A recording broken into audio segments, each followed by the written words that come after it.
एक रियासत के मंत्री ने राजा को अपनी बेटी के विवाह समारोह में निमंत्रित किया। जब राजा अपने परिवार के साथ विवाह समारोह में पहुंचा, तो मंत्री उन्हें सम्मानपूर्वक विशिष्ट आसन पर बैठाने ले गया। जब वे लोग विशिष्ट आसन के पास पहुंचे, तो मंत्री यह देखकर बहुत लज्जित हुआ कि एक सफाईकर्मी वहां बैठा हुआ था। उसने सफाईकर्मी को सभी के सामने वहां से उठा फेंका और उसे बहुत डांटा। सफाईकर्मी ने बहुत अपमानित महसूस किया और वह बदला लेने की योजना बनाने लगा।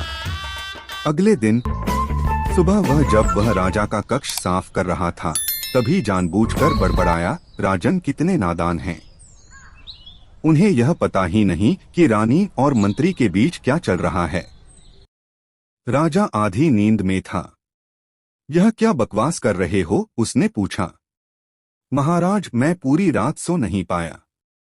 मैं तो नींद में बड़बड़ा रहा था, सफाईकर्मी जवाब में बोला। हालांकि उसकी बात सुनकर राजा के मन में संदेह के बीज पड़ गए थे।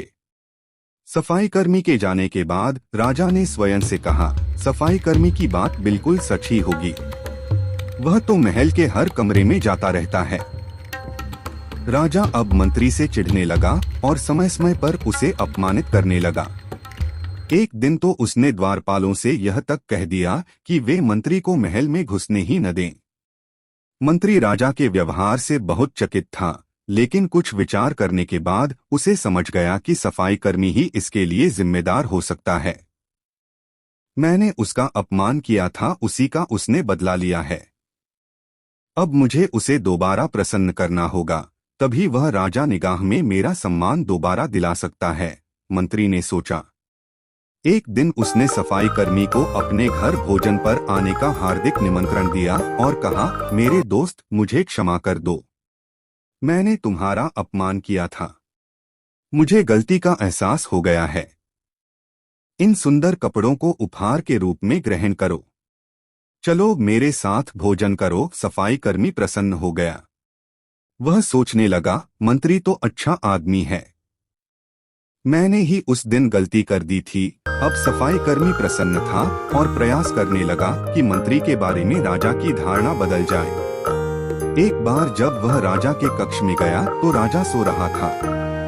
वह बड़बड़ाने लगा, अरे, राजा का तो दासी के साथ प्रेम संबंध है। बड़ी लज्जा की बात है। राजा ने उसका बड़बड़ाना सुना तो उठकर बैठ गया।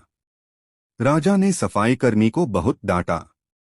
सफाईकर्मी बोला, महाराज, मैं पूरी रात सो नहीं पाया, इसलिए दिन में ही नींद में बड़बड़ा रहा था। क्षमा में आ। और कि राजा को अपनी गलती समझ में आ गई। इस तरह की अफवाह के चक्कर में आकर उसने अपने बहुत अच्छे सलाहकार की अनदेखी शुरू कर दी थी। राजा ने मंत्री को बुलाया और दोनों फिर से मित्र बन गए।